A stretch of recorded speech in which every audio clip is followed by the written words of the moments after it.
Decisions కూడా easy అవుతుంది. పుల్లారావు గారు, ట్రంప్ ఇప్పుడు నిజంగానే ఇండియన్స్ కాకుండా అమెరికన్స్ ను రిక్రూట్ చేసే పరిస్థితి అక్కడ కంపెనీస్ కు ఉందా? ఎందుకంటే వాళ్ళు ఇండియన్స్ కు ఎందుకు జాబ్స్ ఇస్తున్నారంటే తక్కువ ఖర్చులో అవుతుంది, అంతే కదా. ఇప్పుడు అక్కడ ఫార్మా కంపెనీస్ మన దగ్గర ఫార్మా ఎక్స్పోర్ట్ ఎందుకు చేసుకుంటారంటే మన దగ్గర ఫార్మా తక్కువలో అవుతుంది, అంతే కదా. ఇప్పుడు ఒకవేళ ఫార్మా మీద టారిఫ్ విధిస్తే అల్టిమేట్ గా టారిఫ్లు ఏప్రిల్ నుంచి చెప్తున్నాను నేను, టారిఫ్ అని. టారిఫ్ విధిస్తే అక్కడ అమెరికన్ ప్రజలే ఎక్కువ ధరకు మందులు కొనుక్కోవాలి, అంతే కదా. అది కరెక్టే. అదంతా ఎకనామిక్స్, ఆర్థిక వ్యవస్థ థియరీస్ ఎలా పనిచేస్తాయో కొన్ని రోజుల్లో మనకు తెలుస్తాయి. ప్రస్తుతం ట్రంప్ చేసిన టారిఫ్స్ కి ఇంపాక్ట్ కనపడట్లేదు, నెగిటివ్ ఇంపాక్ట్. ఇంకొన్ని రోజులు పోవాలి, కొన్ని రోజులు పోయాక పరిస్థితి ఏంటో తెలుసుకోవాలి. ముఖ్యంగా ఏమిటంటే ఆయన చేసే ప్రయత్నాన్ని మనం ఖండించడం కష్టం కదా. ఆయన ఇష్టం వచ్చింది ఆయన చేసుకుంటాడు. నువ్వు చేసేదేంటి? నువ్వు అప్గ్రేడ్ చేస్తున్నావా? ఇక్కడ ఎడ్యుకేషనల్ ఇన్స్టిట్యూషన్స్, కాలేజెస్ కి డబ్బు ఇస్తున్నావా? గవర్నమెంట్ ఫైనాన్స్ చేస్తున్నారా? సబ్సిడీస్ ఇస్తున్నారా? కొత్త స్కిల్స్ తీసుకొస్తున్నారా? మెడికల్ ఫీల్డ్ లో పెద్ద డిమాండ్ ఉన్నది, మెడికల్ ఫీల్డ్ లో, కేర్ గివింగ్ లో. ఏం చేయట్లేదు, నాకు కనపట్లేదు. మన మిత్రులు ఎవరైనా చెప్తే నేను ఆనందపడతా. గవర్నమెంట్ ఏమైనా ఫోకస్ చేస్తుందా? ఏమైనా సబ్సిడీస్ ఇస్తుందా? ఈవేళ మనకి ట్రంప్ వచ్చాక తెలిసిందేంటి? హార్వర్డ్ యూనివర్సిటీకి, ప్రతి యూనివర్సిటీకి బిలియన్స్ ఆఫ్ డాలర్స్ ఇస్తున్నారు రీసెర్చ్. సంవత్సరానికి ఎంత డబ్బు ఇస్తున్నారు హార్వర్డ్ యూనివర్సిటీకి, పెద్ద యూనివర్సిటీస్కి చదువు చెప్పమని. ఈలాన్ మస్క్ కంపెనీకి ఎంత డబ్బు ఇచ్చారు రాకెట్స్ కి, సైన్స్ కి. ఇక్కడ రీసెర్చ్ ఏం చేస్తున్నాం మనం చెప్పండి? రీసెర్చ్ చేస్తే రీసెర్చ్ ఏమైనా చేస్తున్నావా? ఇప్పుడు వారు పనిచేసే పెద్ద కంపెనీలన్నీ ఉన్నాయి, టీసీఎస్ అన్ని. వాళ్ళు ఎంతో ఎర్న్ చేస్తున్నారు. 5 లక్షల మందికి ఎంప్లాయ్మెంట్ ఇచ్చారు, 10 లక్షల మందికి. చాలా గొప్ప విషయం. కానీ రీసెర్చ్ ఎంఫోసిస్ ఉన్నదా? గవర్నమెంట్ ఏమైనా ట్యాక్స్ రిబేట్స్ ఇస్తుందా? గవర్నమెంట్ రీసెర్చ్ మీద అంత ఖర్చు పెట్టు, మేము ఎంత ఇస్తాం? ఏం లేదు. ఇది మనం కాపీ. ఇలాంటిది ఇంకా ఎన్ని రోజులు సాగదు. ఎప్పుడైతే ఆర్టిఫిషియల్ ఇంటెలిజెన్స్ స్వింగ్ లోకి వచ్చేస్తుందో దాని పరిణామాలు ఏంటో ఎవరికి తెలియదు.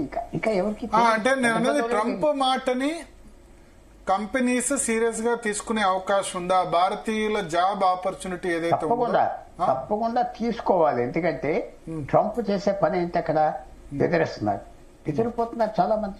పెద్ద పెద్ద మీడియా కంపెనీలు, ప్రతి మీడియా కంపెనీ మీద కేసు వేశారు. వాళ్ళు సెటిల్మెంట్ చేసుకున్నారు. యాంకర్స్ సాక్ చేశారు, పంపించేశారు.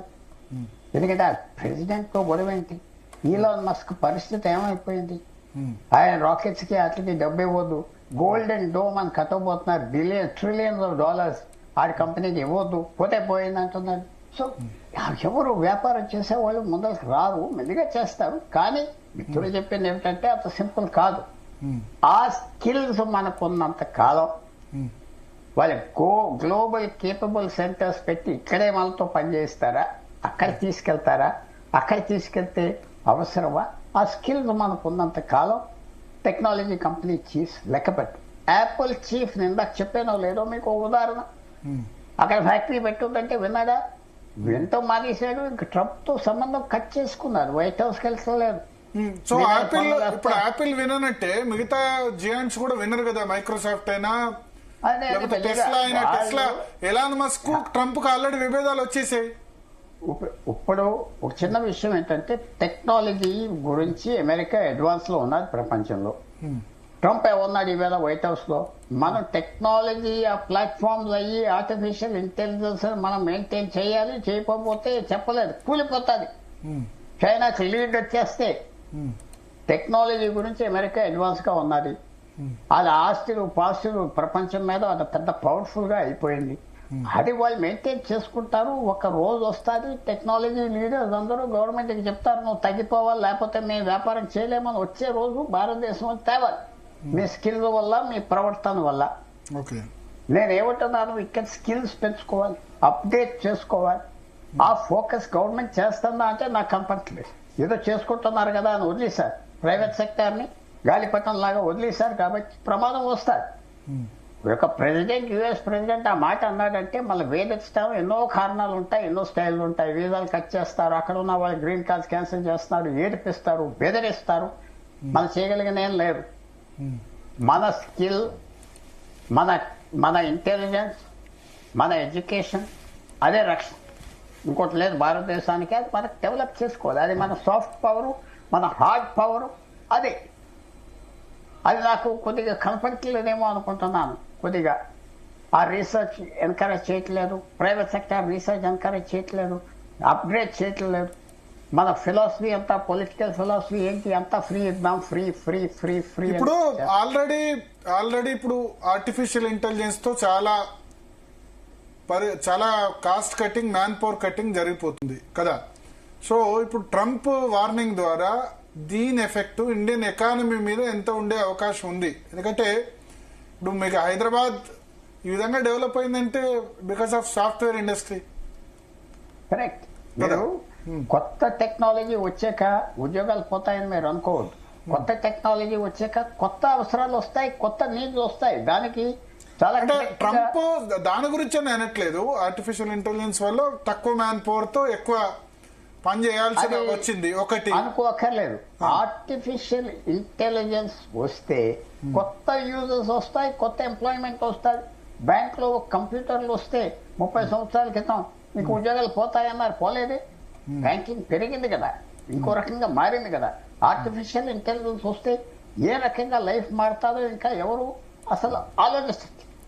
ఒక రాడికల్ చేంజ్ వచ్చేస్తుంది, చాలా పెద్ద చేంజ్ వస్తుంది. అది మనం వెల్కమ్ చేయాలి. మార్పు అనేది వస్తుంది, వెల్కమ్ చేయాలి. కొత్త సిస్టమ్స్ కి అలవాటు పడాలి, యాంటిసిపేట్ చేయాలి, ఎదురు చూడాలి. దాన్ని ఎలా మేనేజ్ చేసుకోవాలో అది నాకు కనపడట్లేదు. అది డేంజర్ అనుకుంటున్నా. ట్రంప్ కాదు, మన స్లోనెస్, మన కంప్లేసెన్సీ ఎంత బాగున్నది, పర్వాలేదు, ఎలా నడుస్తుంది అనుకోవడం చాలా తప్పు. చిన్న విషయం జ్ఞాపకం చేస్తున్నా. కోడాక్ ఫోటోగ్రాఫిక్ కంపెనీ ప్రపంచంలో ఎన్నో సంవత్సరాలు ఉంటాయి అనుకోండి, నోకియా ఫోన్ అనుకోండి, ఇవన్నీ కూడా అయిపోయినాయి. అది అందువల్ల బ్లాక్బెర్రీ అనుకోండి.